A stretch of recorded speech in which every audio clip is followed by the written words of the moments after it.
स्वागत है आपका एसके डिलीजेंस ऑनलाइन क्लासेज में। तो आज हम जो नया टॉपिक देखेंगे वो है electric field due to an infinite uniform charged non conducting sheet. ठीक है, मतलब एक अचालक परत है और अनंत लंबाई की है, तो उसके कारण हम क्या विद्युत क्षेत्र की तीव्रता देखेंगे या फिर विद्युत क्षेत्र। ठीक है, तो इसमें क्या दे रखा है हमारे को, एक नॉन कंडक्टिंग क्या दे रखा है, प्लेट दे रखी है, शीट दे रखी है हमारे को, है ना। और हम कोई इस पर बिंदु मानते हैं P फिक्स। ठीक है, तो इस बिंदु पर मान लीजिए कि हमारे को इलेक्ट्रिक फील्ड की इंटेंसिटी ज्ञात करनी है। तो हम क्या करेंगे, इस शीट के किसी बिंदु O से दूरी R पर, मैंने पहले आपको बताया था P बिंदु पर क्या लेंगे, एक चार्ज लेंगे। ठीक है, तो उसके कारण एक परीक्षण आवेश। ठीक है, तो उसके कारण इसकी हम क्या देखेंगे, विद्युत क्षेत्र की तीव्रता किस बिंदु पर, इस P बिंदु पर। ठीक है, तो क्या होता है इसमें, मैंने पहले आपको बताया था कि हम जब इससे समान दूरी पर इस शीट पर दो अल्पांश A1 और A2 ले लेते हैं। ठीक है, A1 और A2 ले लेते हैं समान दूरी पर, तो A1 के कारण विद्युत क्षेत्र की तीव्रता क्या होगी, DE1 इस डायरेक्शन में, और A2 के कारण DE2 इस डायरेक्शन में। अब देखेंगे कि परिणामी जो विद्युत क्षेत्र की तीव्रता होती है, ठीक है, तो वो किस डायरेक्शन में होगी। अब मैंने इसको किस में लिखा, घटकों के रूप में, DE1 sin theta, DE2 sin theta. ये मान लीजिए कि A1 और A2 P बिंदु पर जिस ये R है ना OP, इससे क्या एंगल बना रहा है, थीटा। तो इसको मैं घटकों में विभाजित कर देता हूं, जैसे DE1 sin theta, DE2 sin theta, और DE1 cos थीटा और DE2 cos थीटा। अब आपको मैंने पहले बताया था कि DE1 और DE2 का परिमाण हमेशा क्या होगा, समान होगा, लेकिन डायरेक्शन विपरीत होने के कारण क्या लंबवत घटक अपने आप को क्या कर देंगे, निरस्त कर देंगे। ठीक है, और बचेगा किसके कारण, किन घटकों के कारण हमारे पास में विद्युत क्षेत्र बचेगा, DE1 cos थीटा और DE2 cos थीटा। ठीक है, अब इसको ज्ञात करने के लिए, बिंदु P पर विद्युत क्षेत्र ज्ञात करने के लिए हम एक, जैसे गाउस का नियम होता है, तो उसमें क्या मानते हैं हम, एक गाउसियन पृष्ठ मानते हैं। और कैसा पृष्ठ होना चाहिए, बद्ध पृष्ठ होना चाहिए। ठीक है, तो इस शीट पर एक गाउसियन पृष्ठ लेते हैं। मान लीजिए कि ये गाउसियन पृष्ठ है, बेलन है, बेलन लिया हमने, तो इस पर तीन बिंदु ले लिए हमने। इसका ये एक तो पृष्ठ हो गया, इसका ये वाला पृष्ठ हो गया, क्योंकि जो प्लेट है इसके इस भाग वाले के कारण भी विद्युत क्षेत्र होगा और उस भाग वाले के कारण भी विद्युत क्षेत्र होगा। तो हम टोटल करेंगे ना, ठीक है, तो दोनों को जोड़ेंगे, उधर भी और इधर भी। ठीक है, और इसके एक ले लेते हैं वक्रीय पृष्ठ पर बिंदु ले लेते हैं DS, ये वाला S3, और एक इधर वाला S1 पृष्ठ हो गया ये। ठीक है, ये क्या हो गया, S2 पृष्ठ हो गया ये। अब देखना, इस पृष्ठ पर विद्युत क्षेत्र की तीव्रता की डायरेक्शन क्या होगी, इधर E1। ठीक है, और इस पृष्ठ के कारण विद्युत क्षेत्र तीव्रता की डायरेक्शन किधर होगी, इधर। ठीक है, और इसके कारण विद्युत क्षेत्र की तीव्रता, मैंने आपको बताया था कि हमेशा विद्युत क्षेत्र रेखा या फिर विद्युत क्षेत्र की दिशा पृष्ठ के लंबवत दिशा में होती है। तो ये लंबवत दिशा में E3 यहां, और इस पृष्ठ की डायरेक्शन किधर हो जाएगी, इधर। ठीक है, तो अब देखते हैं हम गाउस के नियम से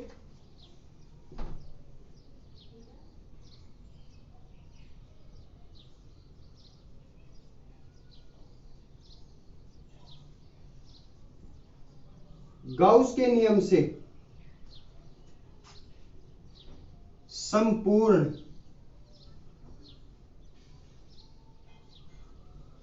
पृष्ठ के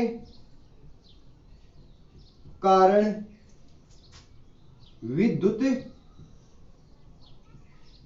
क्षेत्र। ठीक है, अब मैंने आपको गाउस का नियम क्या बताया था कि मैंने पूरा एक बद्ध पृष्ठ लिया, मैं इसको नाम दे रहा हूं S टोटल को।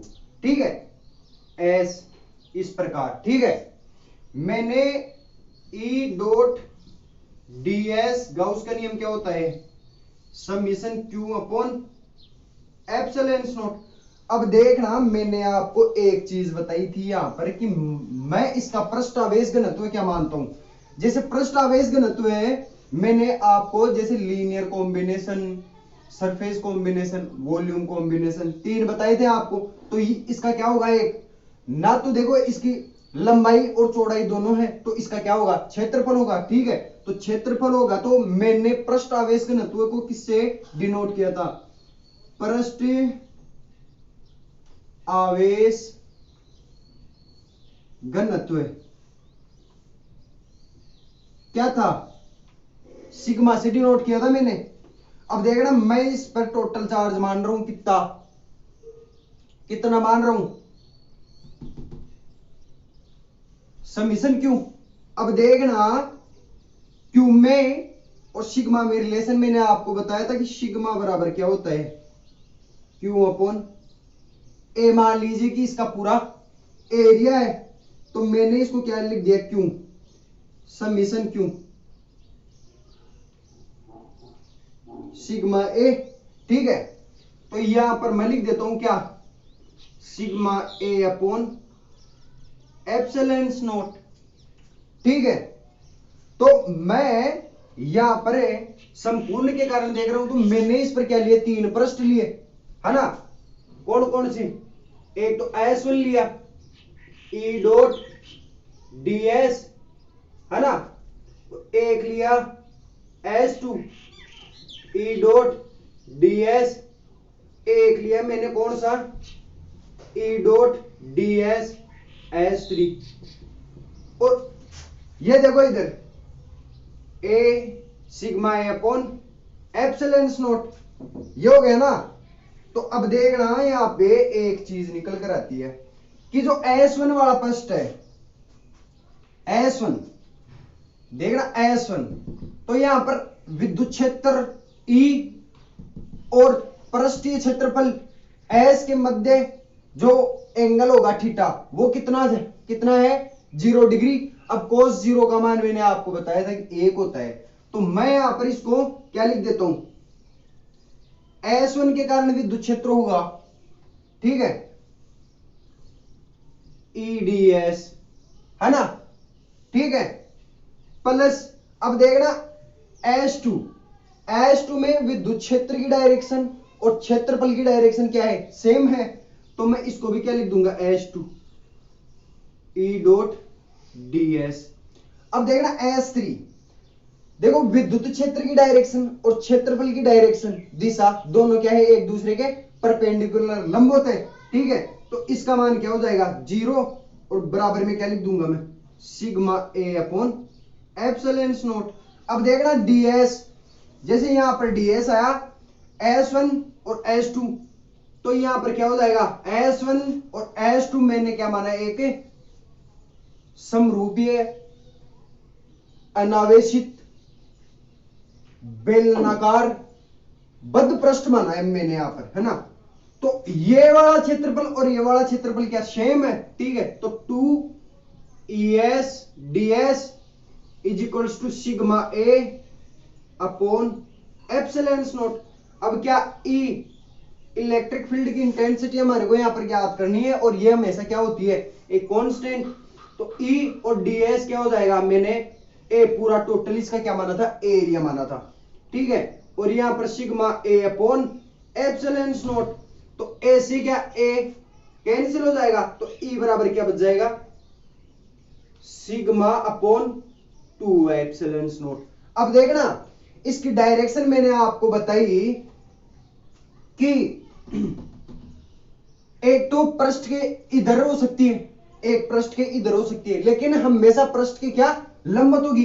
अब मैंने आपको ये दूरी क्या बताई, r, तो ये पूरी क्या हो जाएगी डायरेक्शन r के,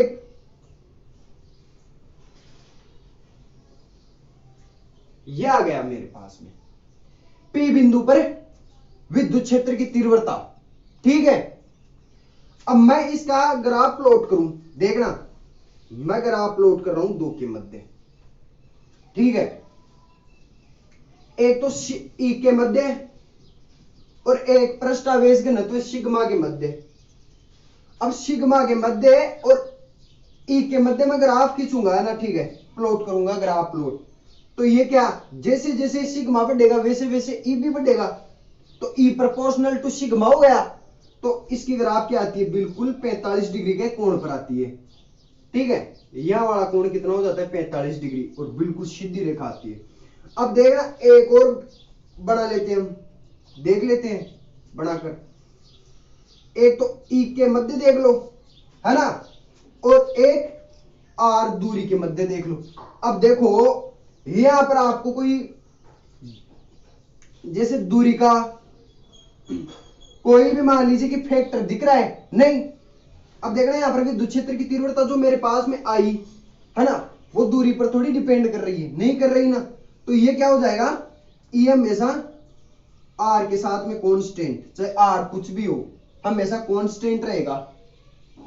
ठीक है, जितना हमने पृष्ठावेश घनत्व दिया उसके कारण ही विद्युत क्षेत्र होगा। बाकी चाहे आप कितनी भी डिस्टेंस पर देख लो, एक अनंत अनावेशित चालक पृष्ठ होता है, मतलब शीट होती है, तो उसके कारण विद्युत क्षेत्र की तीव्रता सिग्मा अपॉन 2 एप्सिलॉन नॉट है मेरे पास में। ठीक है, तो ये था क्या, electric field due to an infinite uniform charge non conducting sheet. ठीक है, तो आज के लिए इतना ही, मिलते हैं नेक्स्ट क्लास में।